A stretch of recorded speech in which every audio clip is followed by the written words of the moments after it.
I drew a nice male human appendage on the side of the box, and his wife opened it. On the side of the box, like on the Like on the side outside? of the award box inside the package, not on the package box. I'm disappointed. You gotta be a man about it, bro. Come on. Yeah, I thought Adam was going to open it. Wanna make that paper, wanna make that now. This is the affiliate marketing show. Wanna make that paper, wanna make that now. This is the Welcome back to the Affiliate Marketing Show. I'm one of your hosts, Josh Sebo, the COO of OfferVault.com, your one-stop shop for all things affiliate marketing, whether you're looking for affiliate networks to work with, direct advertisers, their offers, or their affiliate programs. Make sure you check out OfferVault.com. Per usual, we have the CEO and founder of Ringba, Adam Young, with us, as well as the internet marketing legend, Harrison Gevirtz. And for our special guest today, we have, what's that? Oh, I'm mistaken. I'm sorry. We do not have a special guest today. It's just the boys hanging out, being boys. What's up, dudes? How come there wasn't as much enthusiasm when you introduced me? And you didn't really promote any other business but your own, Josh. I'm a little disappointed in the effort. To his defense, he almost just totally threw me under the bus. I knew what he almost said, and it would have been very bad. So, By the way, yeah, you didn't do that. when it comes to call tracking, make sure to check out Ringba, your number one call tracking platform in the affiliate industry. All your tracking needs under one roof. Hit up Ringba, ringba.com. They are the best at call tracking. Make sure to like, follow, and subscribe to stay up to date on all the latest affiliate marketing trends and news. And be sure to give us a follow on the brand new OfferVault Marketing Instagram page, which is at OfferVault Marketing. Thank you, boys. Better. Okay. Well, speaking of boys, the Super Bowl was this past Sunday. I don't know if you guys watched the game. It was a pretty crazy game, came down to the last second, but we're not going to talk about the game. We're going to talk about the ads and the marketing. Just to give you a little brief synopsis of the numbers, there were 51 ads shown, 46 of them unique advertisers, with an average price point of $7 million per 30-second ad. This is up 8% from last year. Around a total of $600 million in total ad spend. On top of that, app engagement was up 10 to 15% compared to your typical regular Sunday. One thing I found interesting, which we've discussed on the show in previous episodes, is that there was no cryptocurrency services featured this year after they were the star of the show last year, mainly due to the fallout surrounding FTX right now and the bankruptcy that they are going through. It seems, for those of you that were watching, some of the top ads that you might remember were the Farmer's Dog Forever ad, the NFL Run With It ad, and Amazon's Saving Sawyer ad. So I just wanted to say one thing that jumped out to me, $7 million per 30-second. I know for Super Bowl ads, that's probably not that crazy as it was only up 8%. But is there really an ROI on ads for the Super Bowl? Or is it more about these companies being like, we're so big, we have so much money, we don't give a fuck, we're just going to ball out and we want you to know that we can ball out? I think it's a dick swinging contest. I mean, at $233,333.33 per second, it's pretty hard to get ROI. Well, I don't know. I don't know if I'd agree with that, guys. Like, I mean, FTX got ROI. They definitely closed an extra few rounds with this one. Well, look, last year, was it Coinbase that did the bouncing QR code for 30 seconds? That was like so, just so different and so interesting that they got so much traffic, it actually crashed their ability to intake users. Like, it was such a successful advertising campaign that even a company of that scale that makes pretty sophisticated technology wasn't even able to handle Yep, it was them. The traffic. Yeah. So I think that this kind of comes back to affiliates in that if you think differently and you're able to do an ad creative that is so surprising and so different that everyone watching interacts with it, then yes, you can get a return on investment.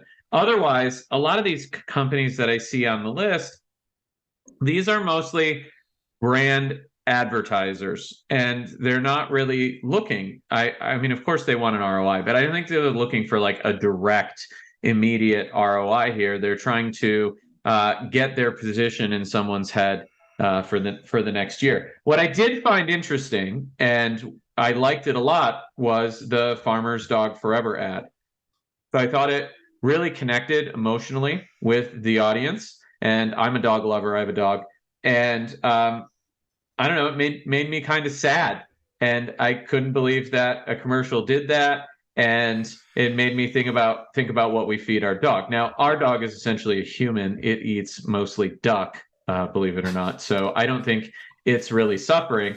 But I think the Farmer's Dog commercial is going to result in a significant amount of commerce for their brand, without question. How it affects a company like Amazon, though, I don't know. Everyone already knows Amazon. They use Amazon. I think what they're doing is they're playing a defensive posture and just making sure that they're constantly in everybody's face.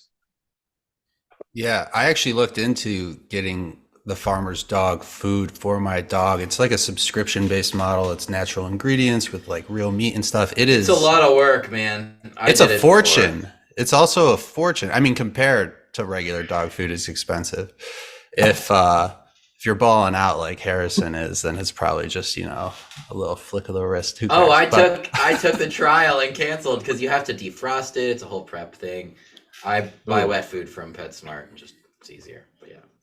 Also, speaking of FTX, I don't know if you guys remember, but I was telling you guys a few episodes back, I'm a Voyager guy who also went bankrupt. They were supposedly going to be saved by FTX, who went bankrupt, but Binance is coming to the rescue. They are buying Voyager. I've already gotten the process started. So just to update you all on that, as long as Binance doesn't go bankrupt and follow suit of these other companies, I might actually be able to get my hands on my crypto assets again, which are not really anything to write home about.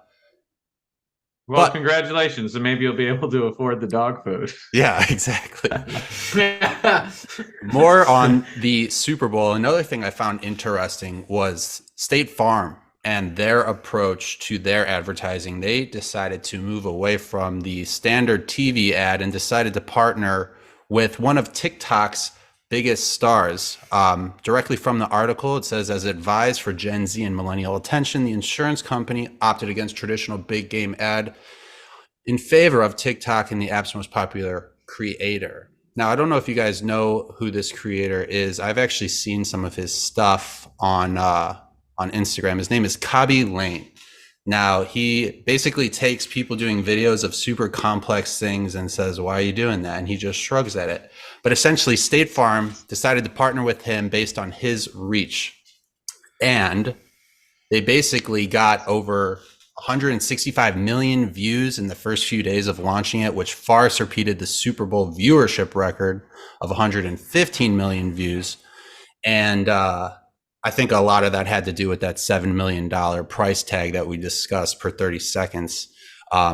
Coming from Allison Griffin, the vice president of marketing for State Farm, she says, in today's culture, we felt it was prudent to see if we could take advantage of naming rights and getting the intention, scale, and level of Super Bowl spot in a more palatable way this year. I know TikTok's a huge platform. I'm not on it, but I think this is kind of the beginning of maybe the next step in terms of how these bigger companies approach their marketing efforts.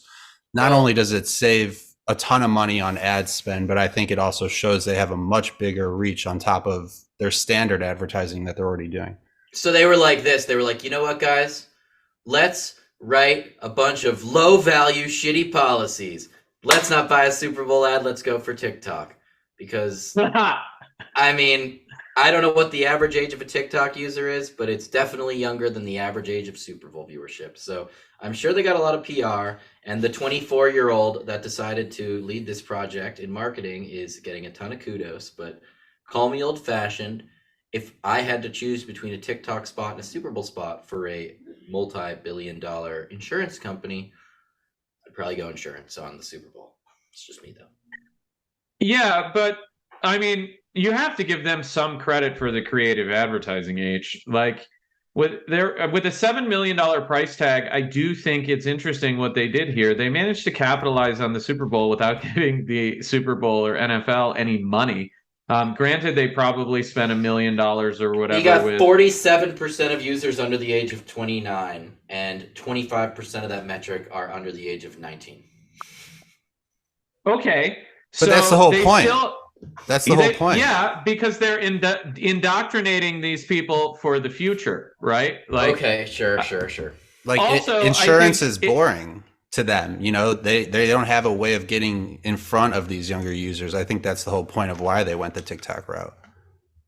Well, also look at the results, right? Like you have the result. There's 164 million views that they got already a few days ago, and it's still growing. And I think that's the difference between a TikTok ad or even like a YouTube video and a Super Bowl ad. Once the Super Bowl is over, everyone forgets about the advertisements. The only way to continuously get them on the television is to pay for more ad spots, whereas the TikTok video will continue to produce over a period of time. And so, I mean, generally, I would agree with you that the TV audience is going to be older. They're going to be a higher quality audience. But, you know, if State Farm's thinking, how do we indoctrinate the next generation?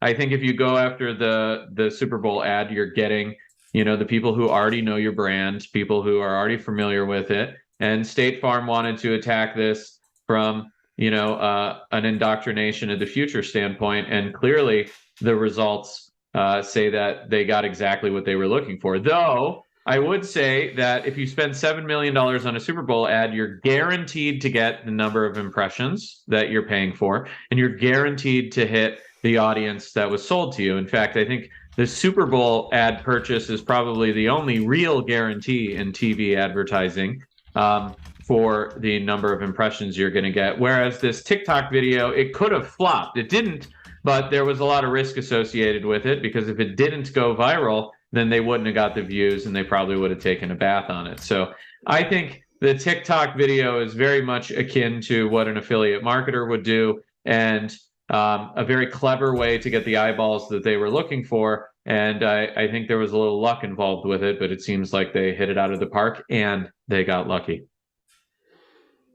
Yeah, another thing on top of like sentimental ads, which you talked about with Farmer's Dog, QR codes were a huge part of ads. I know you said last year the Coinbase ad, but apparently almost, I don't know what the exact percentage was, but a huge amount of these ads for the Super Bowl this year had QR codes. So I wanted to get both of your opinions on this. If QR codes aren't already alive and well, which I think they are, do you think they're kind of the future of advertising? I mean, just the ease of it and the amount of information that can be stored in one image. You pull out your phone, point it at something, and you get everything you need. Do you think we've seen even like the tip of the iceberg when it comes to QR ads, or do you think there's a huge further progression of this technology? It's going to continue to evolve. At least that's what I think. I mean, Adam and I were in a hotel room like maybe 8 months ago, and we were talking about QR to call, which was something we were thinking about. And no one is doing that right now, by the way. We've seen it a little, but very little. And I think that's a huge opportunity to simplify the process to get consumers to call. And, you know, I think that's going to continue to become more and more mainstream, but the QR codes are definitely, I see them more and more and more. I think it's got a long way to go though, for sure. I see them all the time on OTT, and I don't actually get real cable. And so I don't really have a perspective on it. But when I have hotel rooms, or when I'm in hotel rooms, I don't see a lot of QR codes on normal TV advertising, which actually surprises me, Josh, because I don't know what the statistic is, but I read an article a while ago that said that like the vast majority of people, when they're watching TV, also are playing with their mobile phone or their tablet. Exactly. And so if you're running an ad on TV, all you have to do is place a QR code anywhere on the TV. Most people have big TVs at this point. You can just lift up your phone and immediately scan it to go directly to a piece of content.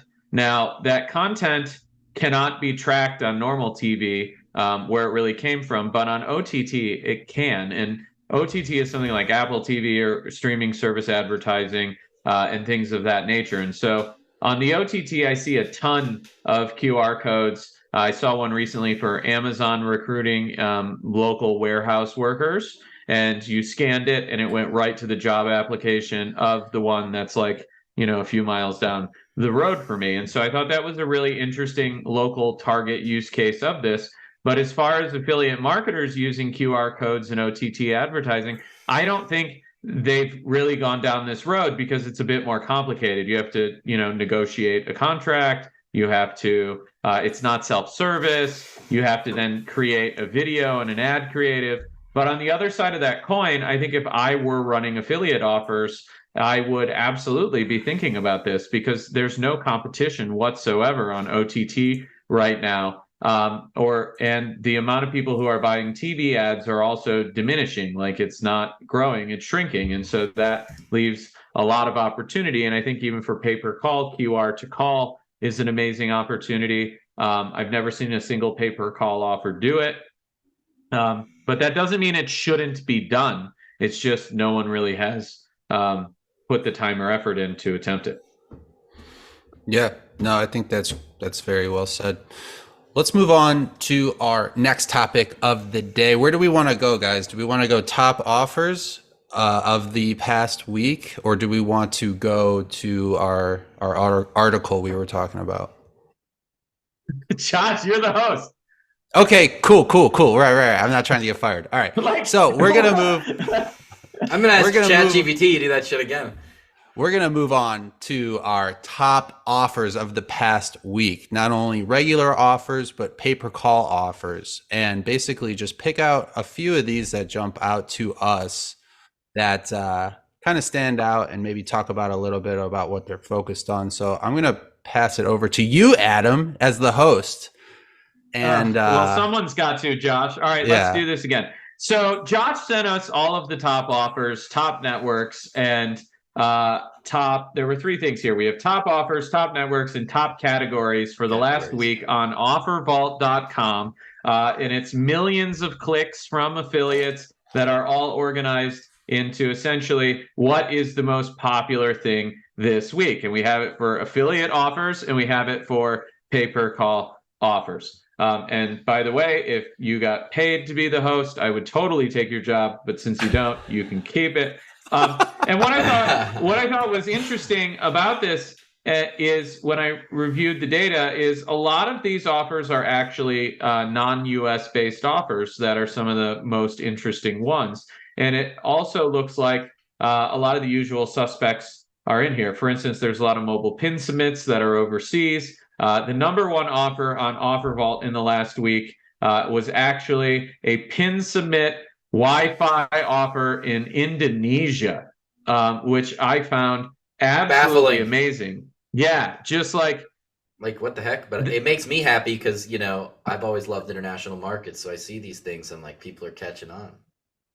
Yeah. And I think to Harrison's point, he has done a lot of international offers. And the reason that people don't generally run international offers is because they have to do the translations and the local creatives and sort of deal with that process. But in reality, it's not that complicated. You simply go to Upwork and you write your creative in English and you find an extremely highly reviewed translator in the language you're looking for, and you have them translate the ad. And then you tell them the details around it too, not just, hey, translate this, but hey, translate this and make sure that it piques someone's interest or that this question is emphasized, or you have to kind of give them instructions on exactly what you want it to be. So I know a lot of affiliates try and cheap out on this and simply use Google Translate and then slap. You will lose. Don't do it. Yeah, it just doesn't work. But basically what you can do is if you're looking for a lot of new opportunities, you go to OfferVault, find some of these foreign offers, and then take ads that would work in the United States or are working in the United States, and then simply have them translated into the other languages and adjust the creative. And so I don't know how many affiliates are doing this, but my first thought is go to the Facebook ad library, see what's working in any one of these categories in the United States, have the ads translated, and then run them in the other countries. Crush it in another country with no competition. I mean, that's the sauce. I will touch on the translation. I'll say, when I've done this, I would get 3 or 4 translations, and I would show the other translators the other translations I got, and kind of make everyone like critique everyone else's translation to see what exactly was the best.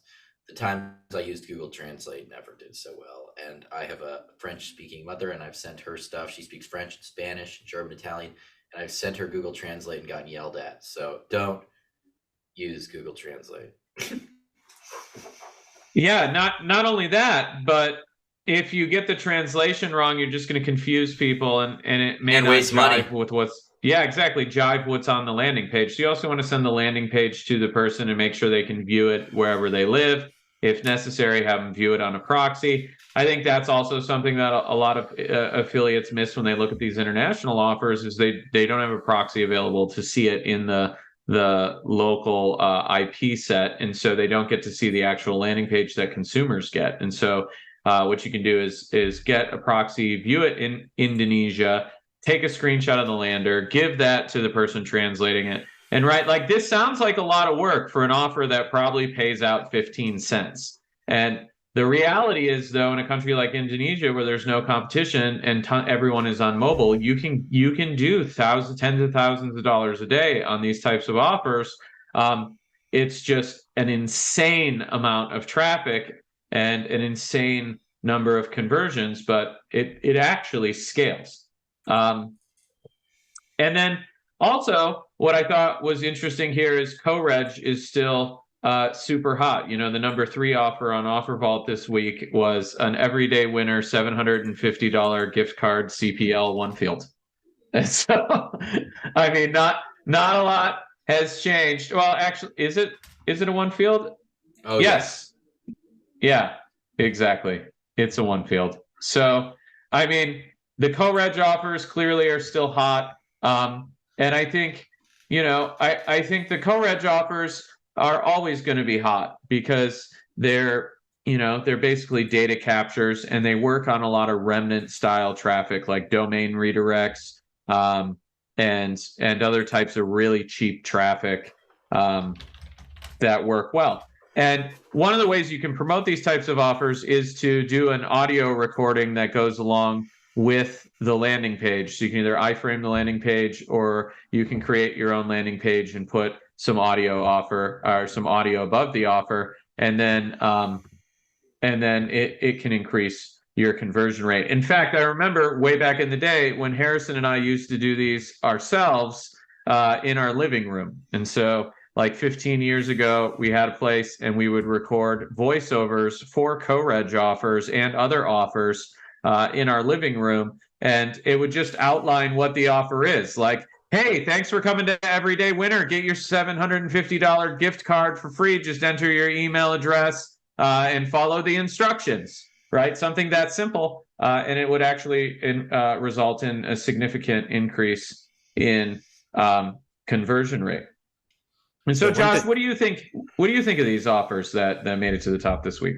Yeah, one thing that jumped out to me here, I'm actually looking at our OfferVault pay-per-call focus report, is that home services is in first place, and it's in first place by a long shot over legal, insurance, travel, and health. But home services is up there with almost twice as many searches and visits over legal. That is in second place. So I'm thinking, is this more a time of the year thing? I know home services is always hot, but also coming into the springtime, I know a lot of people like to kind of do projects around the house. Maybe that's it. Even though we're only in the middle of February, we're getting a little bit closer. Maybe they're starting to call and get quotes and stuff like that. Do you see anything connected to that with your clients over at Ringba, or do you think it's just home services is hot all the time? I do, actually. I do think home services start to swing up in the spring. You also have Medicare coming down, right? Open enrollment is now over, and Medicare and health insurance offers are still doing very well right now, but the volume has subsided substantially for Medicare. So we start to see a resurgence of things like home services and legal offers.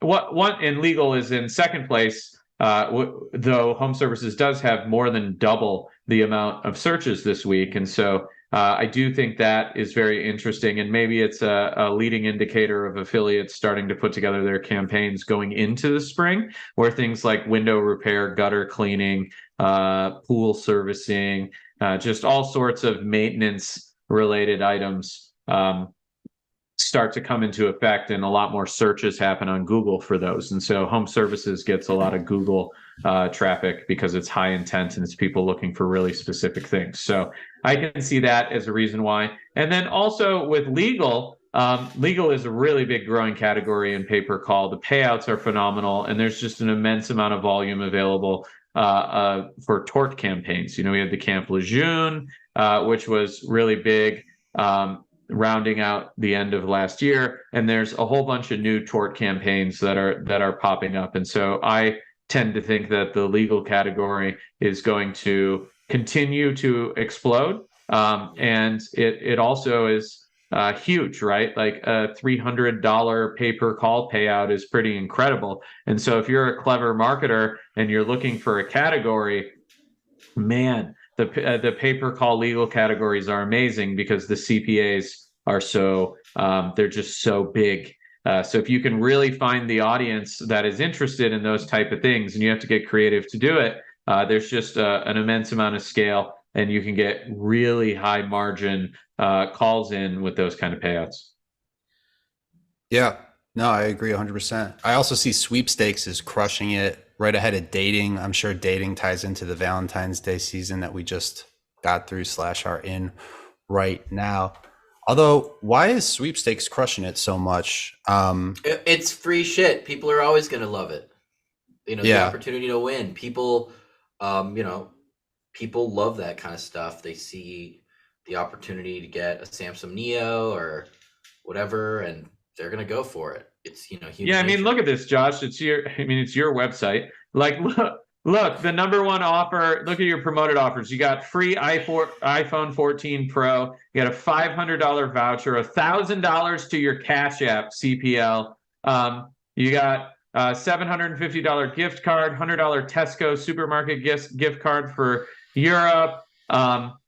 Just more free iPhones, free MacBooks, free iPhone 13. I don't know who would want that, but hey, you know what? There's something for everybody. You got a Dyson vacuum, Nespresso machines, Samsung TVs. I mean, the list of things is endless. And so I think that's why sweeps and one fields have always done well. It's because you literally can lead with a, hey, get a free whatever. And that type of ad copy always does the best. I mean, the number one word for click-through rate has always been free. Yeah, and I also just want to mention that I was under the impression all three of us were equal co-hosts of this show. You mentioned earlier, like, you're the host of the show. You tell me, aren't we all like on a level playing field? I think the correct term is moderator. You're the moderator. Moderator. Okay. Well, let me moderate a little bit more. I'm going to buy you like a referee shirt or something so it's more clear to the audience that's watching on YouTube. Mm-hmm. Yeah, just making sure everyone plays by the rules. You both were at a insurance show / conference just this past week. I'd love for you to tell us which one it was and any key takeaways that might be relevant to our affiliates and publishers listening. Which one of us do you want to take it, moderator? Wow, you guys are really helping me out today. I appreciate it. Let's start with Harrison. Harrison, why don't you lead us off? Because apparently you guys are incapable of making any decisions on your own. Okay, go ahead. I will. Yeah. I will say that the event, which was called ICMG, it was a very quality event, not a huge event though. So the conference area exhibit hall was like one big kind of conference room with a bunch of tables and kind of networking in the middle, and then maybe 4, 12, 8. So like 16 to 20 tables or booths total, no big booths. But it was a very quality kind of hands-on event. So Adam and I didn't spend too much time at the event. We had some meetings elsewhere, but we both spent maybe 3 hours or 4 hours at the actual event. And it was quality, but the feedback from some team members was really positive. This is one of those shows where you're bumping shoulders or elbows with really high quality attendees in the Medicare insurance world. So, I think it's a good event. I will say that the guy that planned the event really wasn't thinking to plan an event in Arizona the same week as the Waste Management Open and the Super Bowl. That is essentially rude. I had made some dinner reservations for Adam and I and some clients, and I literally made those reservations like in December, like first week of January, end of December. And, I remember we had a dinner one night at Nobu, and the guy's like, well, why is the reservation at 5:45? I'm like, dude, I made it at January 2nd. Like, I tried. I'm sorry. So they probably should have rethought the date, but I thought it was a good show. What did you think, Adam? I thought it was a great show too. And what was interesting to me is the lead generators and affiliates stood out in a really big way. So this is a traditional insurance show, and generally lead generators don't go.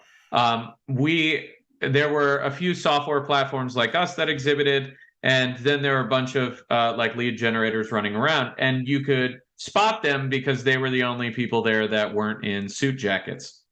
And so, look, I have harped on this many, many times.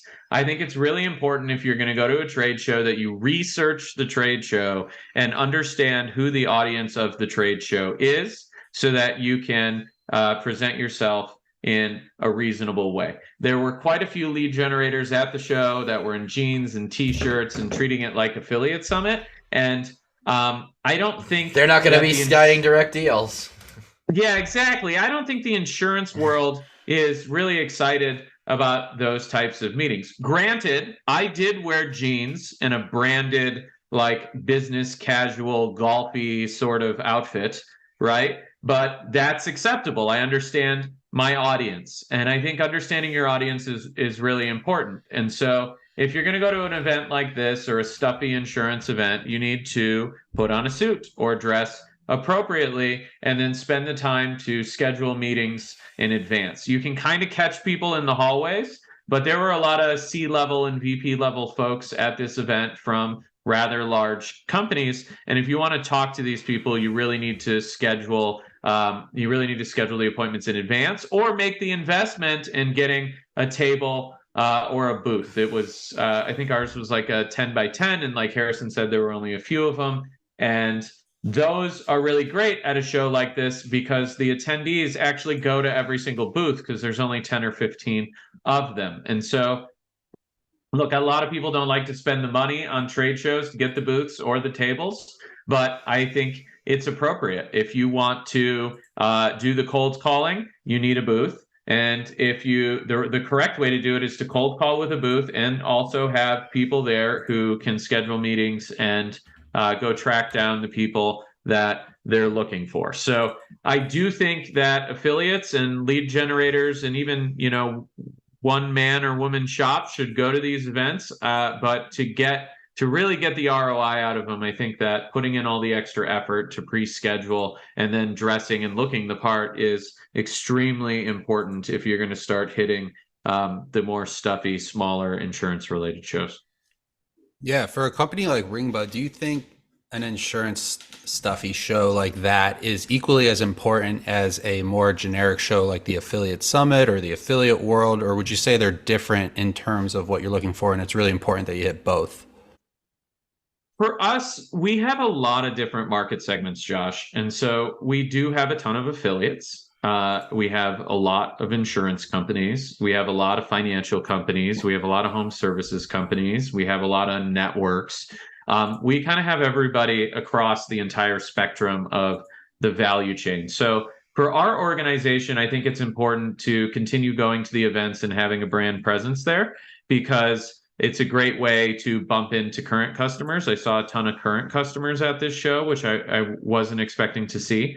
And I think it's also important for your current customers to have a brand presence at a show like this if you're a software company or network or involved in the space, so that people continue to see you. They continue to see your support of the industry.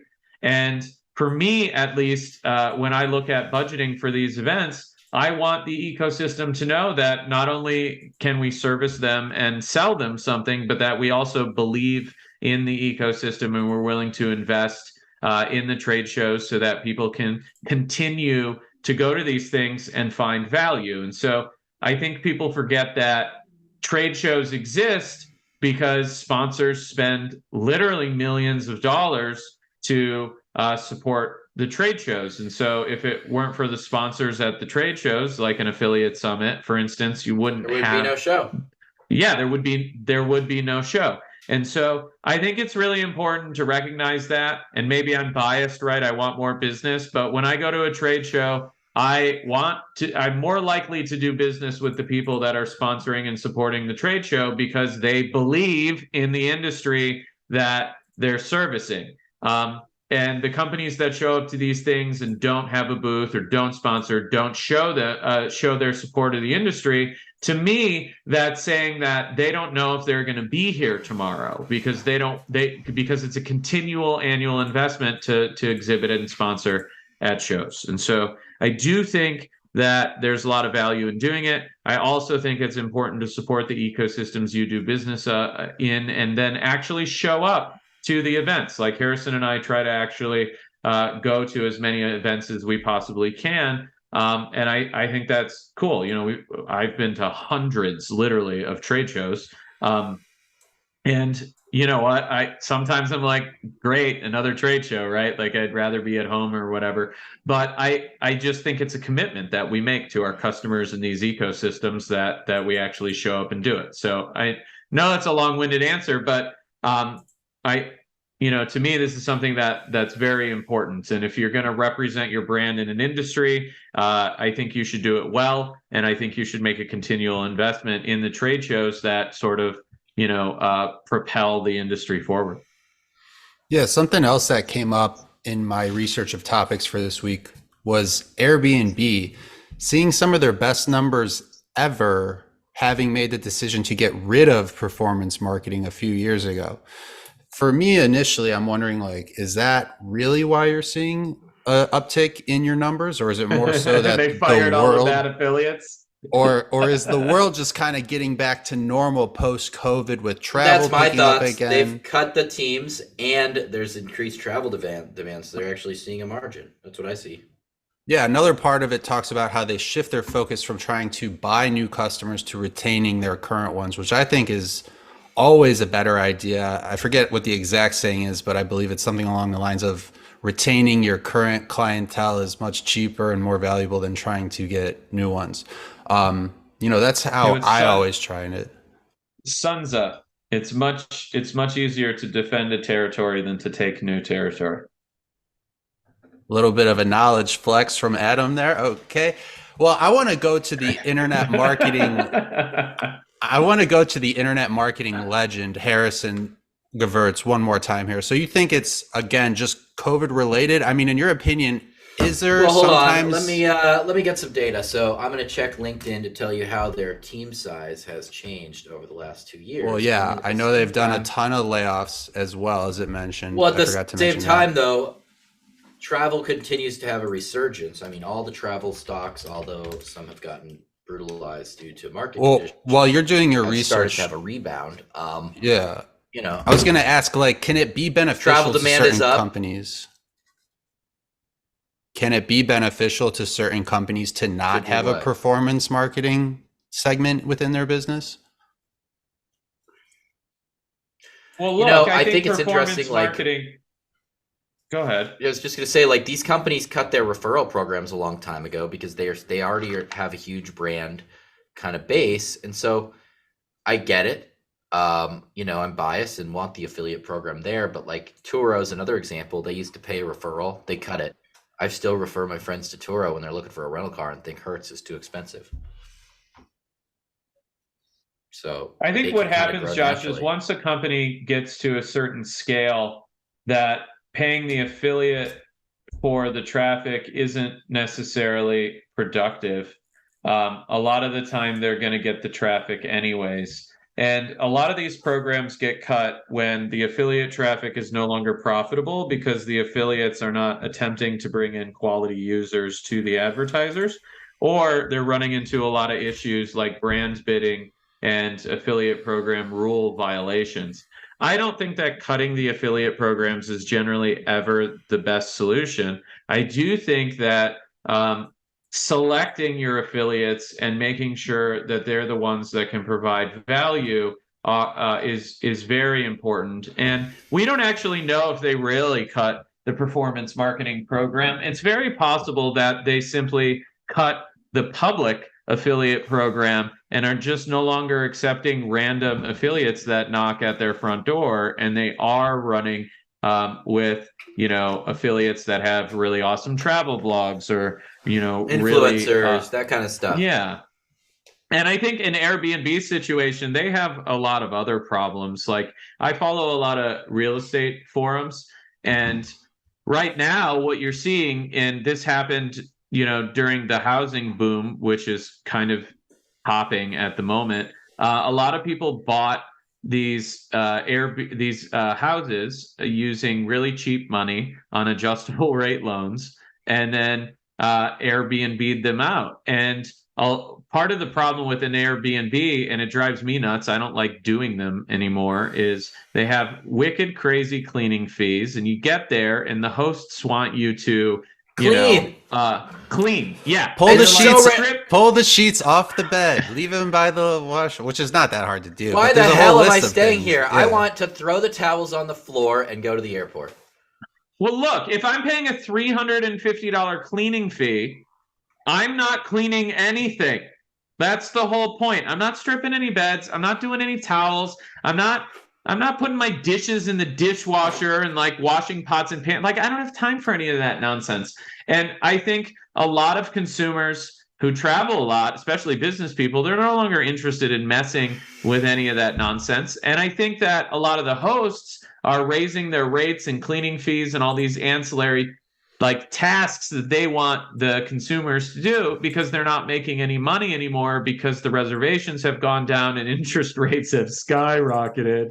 So a lot of these people are holding the bag on these Airbnbs, and they just aren't able to make them a profitable venture. And so I think there are a lot of market forces with Airbnb specifically that probably went into them closing or restricting their performance program. I think that there are always a lot of business conditions with these big brands that cause them to make those changes.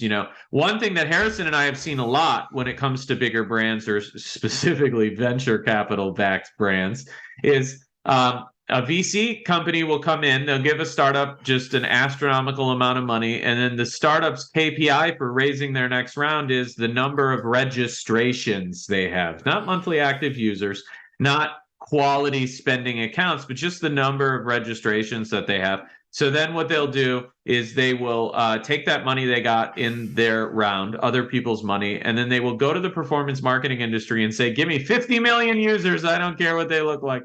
And then they get a ton of users, and then they go raise their next rounds. But eventually the house of cards falls down when they look at all the ROI numbers on those users. So if the affiliate program wasn't designed properly from the beginning and didn't have actual KPIs that move the needle for the business, you can see them implode. And that's why a lot of these affiliate programs just stop, because they never really put guardrails in place to make sure they were going to produce a profit on the affiliate traffic, because, well, the business never had any intention of making a profit. In fact, a lot of these businesses prefer not to do any revenue at all. And so it creates a really weird situation. And then these companies will lean on the affiliate marketing industry for the massive growth in user count that doesn't actually result in revenue. It's actually a really crazy sort of phenomenon. About 10 years ago, when I was in the network game, I remember I received an offer. It was an app install for some brand shit. And they were like, hey, we want all and any traffic, incent, display, pop, anything you can get. And so I went and brokered it to an incent network, and then they tried to not pay me. And I was like, guys, you literally asked for any traffic possible, any traffic, and you're now not paying. And I got paid, but it was just showed the lack of logic behind the people that were running that affiliate program. They just wanted pixels to fire to show they got users, and then they realized that those users sucked. but that wasn't my problem. So I was like, come on, guys, hell. And I had a situation too, Josh, where I got a direct offer for an advertiser and I started running traffic and it did very, very well. And my conversion metrics were excellent. I was making great money. I thought I was driving quality users actually, but they didn't provide any transparency into their ROI cycle to me. And so like 7 or 8 months into the process, I got a phone call from the advertiser and they were like, hey, we need to pause you. And then the same thing happened like Harrison, where they're like, we're not going to pay you your outstanding invoice. And I think at the time it was something like $400,000.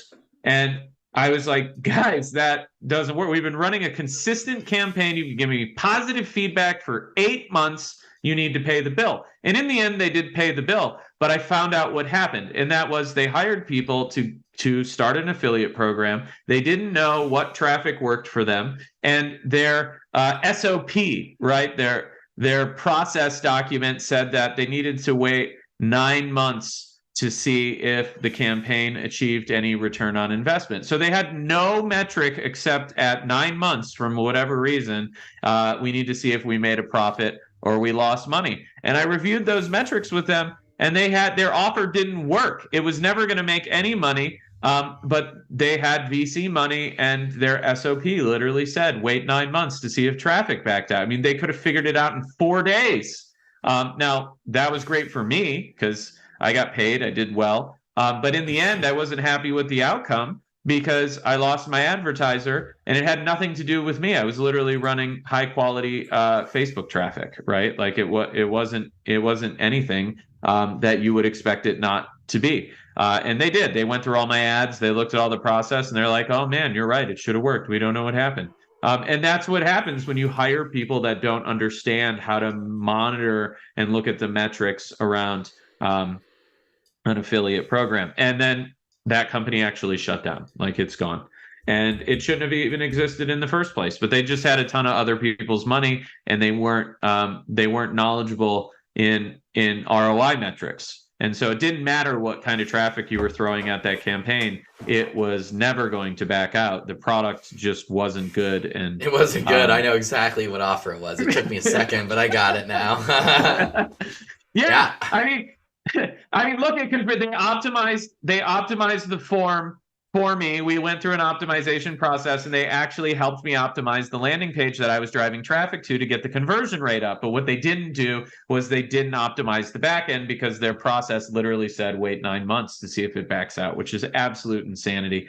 And I think with a lot of the big companies, and like Harrison mentioned in his scenario, they are just simply looking for the user count and to show that they're spending other people's money effectively to drive users into the platform. Then when someone lifts up the skirt and wants to see what's really going on, there's no revenue or profit to be had off of the users that they collected. And, if anything, they just wanted it to try and get their next financing round. So this unfortunately happens way too much. And even though it's like a quick win for an affiliate, or in my case, I think they had a few dozen affiliates, but they took a huge bath on it. And I put a lot of time into developing that campaign. And it's a shame that it's gone. And I think that's the Achilles heel of the affiliate marketing industry, is eventually all the campaigns disappear. Right. I think you ran some traffic on that offer through us, and I took like 2% margins just to say F you to someone else. I know this offer very well. Yeah, it's great. It was great. I miss running traffic to Harrison. He used to pay me every 15 minutes. It was Well, the Airbnb topic was a reach on my part. I'm glad that we had so much to talk about. That seemed like a good idea. By the way, please send your applications for hosting the podcast to josh@offervault.com. I'll make sure to review them. And you know what? We did it, guys. We got through it. We're the boys. The boys were hanging out. We got through it. This was great for off the cuff. And speaking of which, episode. Josh, One thing we haven't asked our users to do, our viewers to do, and by the way, thank you everyone for listening. We've gotten some awesome feedback from the show. We really do appreciate the time investment. And one thing I just realized is we don't ask the listeners to send us questions about affiliate marketing and pay-per-call and, what offers are productive or whatever. So please email Josh at offervault.com, or email me, adam@ringba.com. And shoot us some questions about topics you would like more information on. We can go invite CEOs of specific companies that you're interested in and talk about what they're doing. I mean, if you're listening to the show, give us some direction on what you would like to see and who you would like to see on the show. And we're more than happy to go out there and do the research, understand the topics, find the people, and bring you the value that you're looking for. And leave us 5 stars on Apple Podcasts and Spotify. Yeah, so and the one YouTube. guy who left the 1 star on Apple Podcasts, fuck off. Yeah, exactly. And you can also leave your questions for podcast topics on the YouTube video comment section as well. We would appreciate that. Well said, Adam. And again, thank you for your time investment. We do appreciate it. For Josh from OfferVault.com, Adam Young, the CEO and founder of Ringba, the industry's greatest call tracking platform. If you need call tracking needs, please make sure you hit up Ringba and Adam at Ringba.com, or anyone from his team. They will take care of you. Have a call? Need it tracked? Ringba is the place to be. Industry marketing legend Harrison Gevirtz, not a marketing guru. Let's get that straight. We appreciate you guys watching today. Let's make that paper. Let's make that dough. This was the Affiliate Marketing Show. We will see you again next week. Take care, everybody. Affiliate marketing